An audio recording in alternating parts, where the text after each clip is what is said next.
اور میرے ایک سوال یہ ہے کہ جیسے ہم یہ کہتے ہیں کہ ہم کھانا کھانے سے پہلے بسم اللہ پڑھتے ہیں، اگر ہم کھانا کھانے سے پہلے بسم اللہ پڑھنا بھول جائیں تو اس کے بعد کچھ اور دعا بتائی گئی ہے کہ یہ پڑھیے۔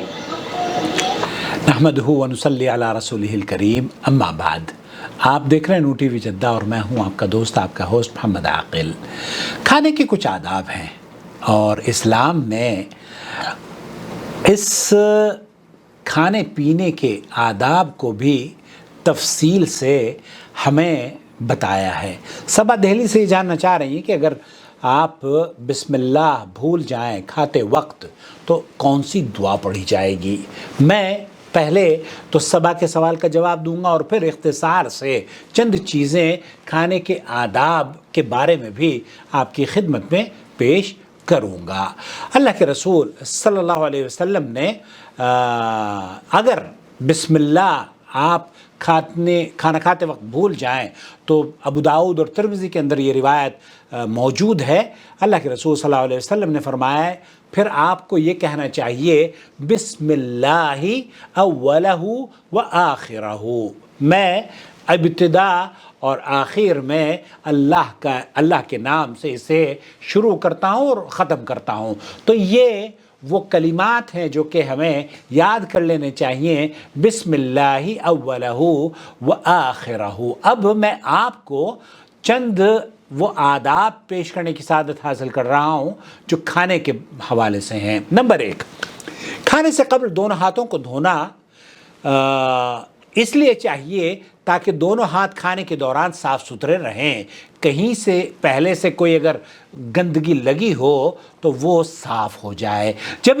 نمبر 2، جب انسان کھانے پر کسی طرف سے مدعو ہو اور کھانے کے بارے میں نہ جانتا ہو تو میزبان سے کھانے کی نوعیت کے بارے میں پوچھ سکتا ہے، خاص طور پر جب اسے پیش کیے جانے والے کھانے کے بارے میں دلی اطمینان نہ ہو۔ چنانچہ رسول اکرم صلی اللہ علیہ وسلم بھی اس وقت تک کھانا تناول نہیں فرماتے تھے جب تک آپ کو کھانے کا نام نہ بتلا دیا جاتا۔ اس بارے میں صحیح بخاری میں ہے کہ خالد بن ولید رضی اللہ تعالیٰ عنہ رسول اکرم صلی اللہ علیہ وسلم کے ہمراہ ام میمونہ رضی اللہ تعالیٰ عنہ کے پاس گئے۔ آپ رضی اللہ تعالیٰ عنہ ان کی اور ابن عباس رضی اللہ تعالیٰ عنہما کی خالہ لگتی ہیں، ان کے پاس بھنا ہوا سانڈا دیکھا جو ان کی بہن حفیدہ بنت حارث نجد سے لے کر آئی تھیں۔ میمونہ رضی اللہ تعالیٰ عنہ نے آپ صلی اللہ علیہ وسلم کے سامنے سانڈا پیش کیا اور بہت کم ایسا ہوتا تھا کہ آپ اپنا ہاتھ کسی کھانے کی طرف بڑھاتے، یہاں تک کہ آپ کو کھانے کے بارے میں بھی بتلا دیا جاتا کہ یہ کیا ہے۔ چنانچہ آپ صلی اللہ علیہ وسلم نے اپنا ہاتھ سانڈے کی طرف بڑھایا تو جو خواتین آپ کے پاس موجود تھیں ان میں سے ایک نے آپ کو بتایا کہ جو آپ کی بیویوں نے پیش کیا ہے یہ تو سانڈا ہے۔ آپ صلی اللہ علیہ وسلم نے اپنا ہاتھ سانڈے سے کھینچ لیا تو خالد بن ولید نے عرض کیا یا رسول اللہ کیا سانڈا حرام ہے؟ آپ صلی اللہ علیہ وسلم نے فرمایا نہیں، لیکن میری قوم کے علاقے میں یہ نہیں پایا جاتا اور میری طبیعت اس کو ناپسند کرتی ہے۔ خالد بن ولید رضی اللہ تعالیٰ عنہ کہتے ہیں کہ میں نے اس کو پھر اپنی طرف کھینچ لیا اور اس کو کھایا اور رسول اکرم صلی اللہ علیہ وسلم میری طرف دیکھ رہے تھے۔ اس حدیث کو امام بخاری نے حدیث نمبر 5391 پر اور مسلم نے 1946 پر نقل کیا ہے۔ ابن تین کہتے ہیں آپ صلی اللہ علیہ وسلم اس لیے پوچھا کرتے تھے کہ عرب کسی چیز کو کھانے میں کراہت محسوس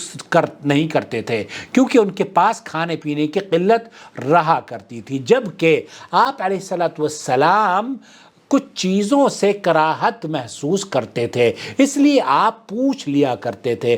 اور اس بات کا بھی احتمال ہے کہ شریعت میں کچھ حیوانات حلال ہیں اور کچھ حرام ہیں اور عرب کسی جانور کو حرام نہیں جانتے تھے، تو جو چیز بھون کر پیش کی جا رہی ہے اس کے بارے میں پوچھ کر ہی معلوم کیا جا سکتا تھا، اس لیے آپ پوچھ رہا کرتے تھے۔ نمبر 3، میزبان کی طرف سے جب کھانا پیش کر دیا جائے تو جلدی سے کھانا شروع کر دیں، اس لیے کہ مہمان کی عزت افزائی اسی میں ہے کہ جلدی سے اس کے لیے کھانا پیش کر دیا جائے، اور میزبان کی سخی ہونے کی علامت ہے کہ وہ جلدی سے کھانے کو قبول کرے، اس لیے کہ ان کے ہاں اگر کوئی مہمان کھانا نہ کھائے تو اس کے بارے میں برا گمان ہوگا، چنانچہ مہمان پر لازمی ہے کہ وہ میزبان کی دل کو جلدی سے کھانا شروع کرتے ہوئے مطمئن کر دے۔ نمبر 4، کھانے سے قبل بسم اللہ پڑھنا، کھانے سے پہلے بسم اللہ پڑھنا واجب ہے، اور بسم اللہ سے مراد کھانے کی ابتدا میں بسم اللہ ہی ہے، چنانچہ ام کلثوم رضی اللہ تعالیٰ عنہ بیان کرتی ہیں کہ رسول اکرم صلی اللہ علیہ وسلم نے فرمایا جب تم میں سے کوئی کھانا کھائے تو اللہ کا نام لے، اور اگر اللہ تعالیٰ کا نام نہ لینا ابتدا میں بھول جائے تو کہے بسم اللہ اولی و آخری، اول و آخر اللہ کے نام سے۔ اس حدیث کو امام ترمذی نے 1858 پر، ابن ماجہ نے 3767 پر، اور ابو داؤد نے بھی اس کو نقل کیا ہے۔ اسی طرح سے اور علامہ البانی نے اس حدیث کو صحیح قرار دیا ہے۔ اسی طرح عمر ابن ابو سلمہ سے روایت ہے کہ میں جب چھوٹا سا تھا رسول اکرم صلی اللہ علیہ وسلم کی گود میں بیٹھا تھا اور میرا ہاتھ پوری تھالی میں گھوم رہا تھا تو مجھے رسول اکرم صلی اللہ علیہ وسلم نے فرمایا یا غلام، لڑکے اللہ کا نام لو اور سم اللہ کل مما یلیک، اپنے دائیں ہاتھ سے کھاؤ اور جو تمہارے سامنے ہے اس میں سے کھاؤ۔ بخاری اور مسلم کی یہ روایت ہے۔ نمبر 2، کھانے کے دوران آداب اور بھی ہیں، مثال کے طور پر دائیں ہاتھ سے کھانا، مسلمان پر دائیں ہاتھ سے کھانا واجب ہے، بائیں ہاتھ سے کھانا منع ہے، چنانچہ ابن عمر رضی اللہ تعالیٰ عنہما سے مروی ہے کہ نبی کریم صلی اللہ علیہ وسلم نے ارشاد فرمایا تم میں سے کوئی بھی بائیں ہاتھ سے نہ کھائے، اس لیے کہ شیطان بائیں ہاتھ سے کھاتا اور پیتا ہے۔ اس حدیث کو امام مسلم نے 2020 پر نقل کیا ہے۔ یہ اس شکل میں ہے کہ جب کوئی عذر نہ ہو، لہذا اگر کوئی عذر ہو جس کی وجہ سے دائیں ہاتھ سے کھانا پینا ممکن نہ ہو، جیسے کہ بیماری یا زخم وغیرہ ہے، تو بائیں ہاتھ سے کھانے میں کوئی حرج نہیں ہے۔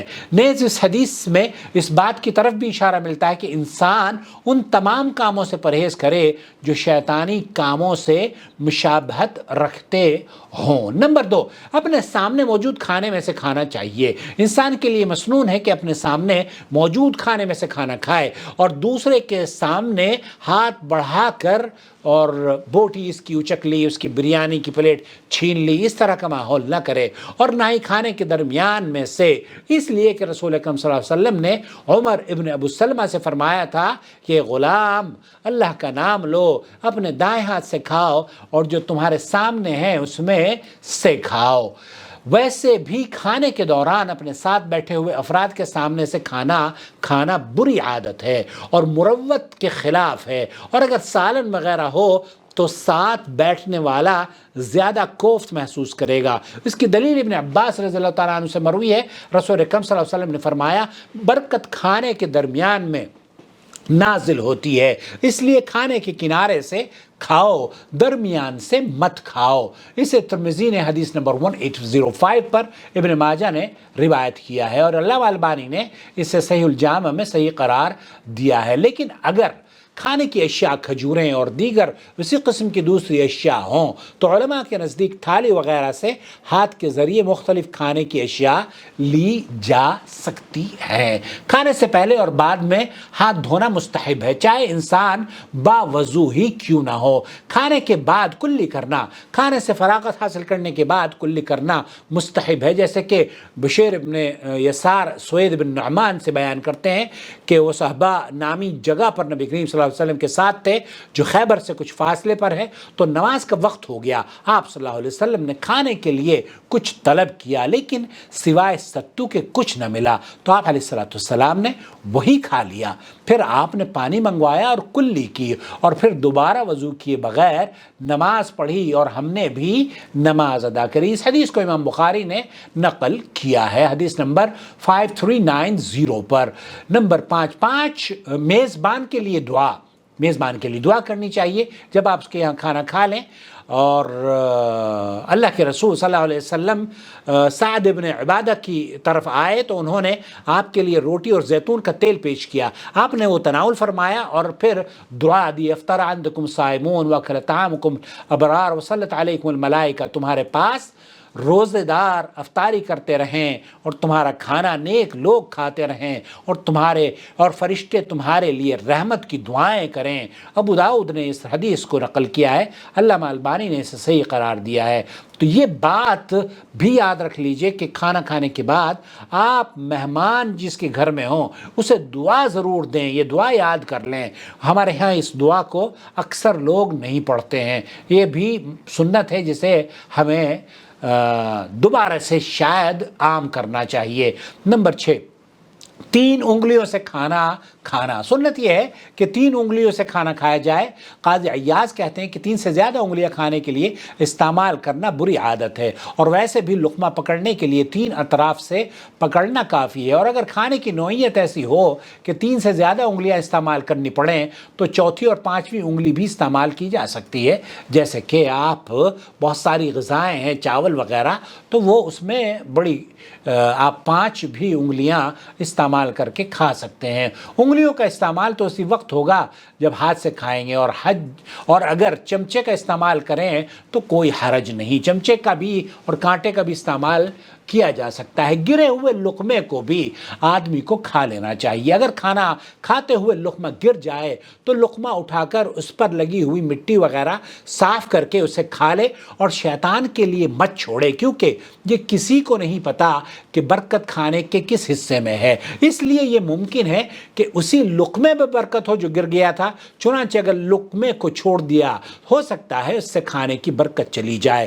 اس کی دلیل انس بن مالک رضی اللہ تعالیٰ عنہ سے مروی ہے، رسول اکرم صلی اللہ علیہ وسلم جب بھی کھانا کھایا کرتے تھے تو اپنی 3 انگلیوں کو چاٹتے، اور آپ نے ایک بار فرمایا اگر تم میں سے کسی کا لقمہ گر جائے تو اسے صاف کر کے کھا لے، شیطان کے لیے اسے نہیں چھوڑنا چاہیے۔ اور آپ صلی اللہ علیہ وسلم نے ہمیں حکم دیا کہ پلیٹ کو انگلی سے چاٹ لے، اور فرمایا تمہیں نہیں پتا یا تمہیں نہیں علم کہ کھانے کے کس حصے میں برکت ہے۔ اس حدیث کو امام مسلم نے نقل کیا ہے۔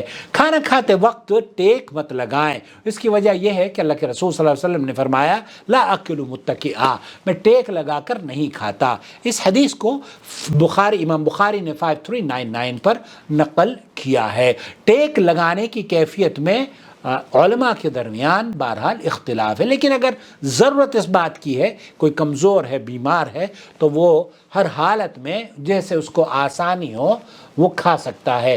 ابن حجر یہ کہتے ہیں کہ ٹیک لگانے کی کیفیت میں اختلاف کیا گیا ہے، کچھ کہتے ہیں کہ کھانے کے لیے کسی بھی طرح سے زمین پر پسر جانا اس میں شامل ہے، اور کچھ کہتے ہیں کہ کسی ایک طرف ٹیک لگا کر بیٹھنا، اور یہ بھی کہا گیا ہے کہ بائیں ہاتھ کو زمین پر رکھ کر اس پر ٹیک لگا کر بیٹھنا۔ ابن عدی نے ضعیف سند کے ساتھ نقل کیا ہے کہ نبی کریم صلی اللہ علیہ وسلم نے کھانے کے دوران بائیں ہاتھ پر ٹیک لگا کر بیٹھنے سے ڈانٹ پلائی۔ امام مالک کہتے ہیں کہ یہ ٹیک لگانے کی ایک شکل ہے۔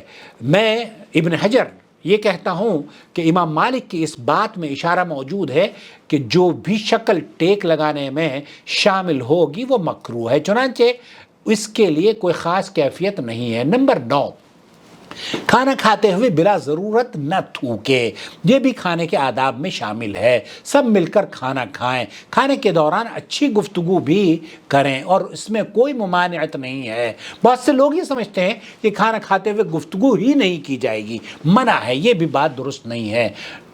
اور پھر یہ چھوٹے بچوں اور بیویوں کو اپنے ہاتھ سے کھلائیں، یہاں اس سنت کو بھی زندہ کریں کہ بچوں اور بیویوں کو اپنے ہاتھ سے کھلائیں۔ بیویوں کو تو آج کوئی کھلاتا ہی نہیں ہے، ان سے کھانے کو تو آپ بہت پسند کرتے ہیں کہ بیوی اپنے ہاتھ سے آپ کو کھلائے، کبھی بیوی کو بھی کھلایا کیجئے۔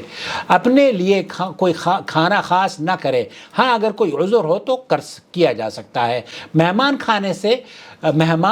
کھانے سے ہاتھ ہٹانے لگے، میزبان کے کہنے پر دوبارہ کھانا شروع کر دے یہاں تک کہ اچھی طرح سیر ہو جائے، اور 3 بار سے زیادہ ایسا نہ کرے۔ تو مہمان اگر کھانا بند کر دے اور پھر میزبان اس کو کہے کہ آپ پلیز اور لے لیجئے، تو کھانا میزبان کے کہنے پر دوبارہ لیا جا سکتا ہے، اور 3 بار سے زیادہ ایسا نہیں کرنا چاہیے۔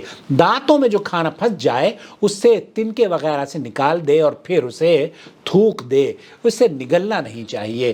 آداب اور اس کے بعد ایک چیز اور یہاں میں عرض کروں، خاص طور پر بہت سے لوگوں کو دیکھا گیا ہے کہ جب وہ کھاتے ہیں نا چپ چپ چپ کی آوازیں آتی رہتی ہیں، یہ جو منہ کھول کر کھانا ہے یا پانی پیتے وقت گٹ گٹ گٹ کی آواز آتی ہے، اس سے بچنا چاہیے۔ تو جب آپ کھانا کھائیں خاموشی سے، جب آپ چائے پئیں ایسا خاموشی سے، ایسا نہ ہو کہ یہ اس طریقے کی آواز ہو۔ تو کھانا کھاتے وقت آواز کا نکالنا بھی معیوب سمجھا جاتا ہے۔ اب کھانے سے فراغت کے بعد الحمدللہ اور دعا پڑھنی چاہیے۔ اللہ کے رسول صلی اللہ علیہ وسلم یہ دعا پڑھا کرتے تھے، الحمدللہ حمدن کثیرن طیبن مبارکن فیہ۔ یہ دعا اللہ کے رسول صلی اللہ علیہ وسلم سے بھی ثابت ہے، اور اللہ کے رسول صلی اللہ علیہ وسلم جب دودھ کے علاوہ کچھ لیتے تو فرمایا کرتے تھے اللہم بارک لنا فیہ واطعمنا خیرا منہ، یا اللہ ہمارے لیے اس میں برکت ڈال دے اور ہمیں اس سے بہتر کھانا کھلا۔ اور جب آپ دودھ نوش فرماتے اللہم بارک لنا فیہ وزدنا منہ، یہ بھی آپ علیہ السلام فرمایا کرتے تھے۔ اسی طریقے سے کھانا کھانے کے بعد اللہ کے رسول صلی اللہ علیہ وسلم یہ دعا پڑھا کرتے تھے، الحمدللہ الذی اطعمنی ھذا ورزقنیہ من غیر حول منی ولا قوہ۔ معاذ بن انس اپنے والد سے بیان کرتے ہیں کہ آپ علیہ السلام نے فرمایا جو شخص کھانا کھائے اور پھر کہے الحمدللہ الذی اطعمنی ھذا ورزقنیہ من غیر حول منی ولا قوہ، اللہ کے رسول سے یہ دعا ضرور یاد کر لیجئے۔ تمام تعریف اللہ کے لیے ہیں جس نے مجھے کھانا کھلایا، مجھے بغیر کسی مشقت اور تکلیف کے رزق سے نوازا، اس کے سابقہ سارے گناہ معاف کر دیے جاتے ہیں۔ کھانا بھی کھایا آپ نے پیٹ بھر کے، اللہ کی نعمتوں سے فیضیاب بھی ہو گئے، اور اس کے بعد آپ نے دعا پڑھی، اللہ کے رسول فرماتے ہیں کہ آپ کے تمام گناہ اللہ تعالیٰ بخش دیتا ہے۔ امام ترمذی نے، ابو داؤد اور ابن ماجہ نے اس حدیث کو نقل کیا ہے، اور البانی رحمۃ اللہ علیہ نے اسے صحیح قرار دیا ہے۔ ابو ایوب انصاری رضی اللہ تعالیٰ عنہ کہتے ہیں کہ رسول اکرم صلی اللہ علیہ وسلم جب کچھ کھاتے یا پیتے تو فرماتے الحمدللہ الذی اطعم وسقا۔ یہاں اللہ کے رسول صلی اللہ علیہ وسلم یہ بھی فرمایا کرتے تھے تمام تعریف اللہ کے لیے ہیں جس نے کھلایا اور پلایا اور اسے خوش ذائقہ بنایا اور پھر اس کے لیے خارج ہونے کا راستہ بنا دیا۔ تو اس طرح کی جو احادیث میں نے آپ کی خدمت میں پیش کی ہیں، اس امید پر کہ اس ویڈیو کو دیکھنے کے بعد آپ کے اندر جو کھانا کھانے کے آداب ہیں وہ بھی آپ سیکھ جائیں گے، اور محفل کے آداب بھی آپ کو آ جائیں گے، خاص طور پر دسترخوان کے آداب۔ تو صبح جب آپ کھانے کے دوران بسم اللہ بھول جائیں تو آپ کیا کہیں گے؟ بسم اللہ فی اولہ و آخرہ۔ اللہ سے دعا ہے کہ اللہ رب العالمین ہماری اس ویڈیو کو لوگوں کو سننے سے جڑنے کا سبب بنائے۔ السلام علیکم ورحمۃ اللہ وبرکاتہ۔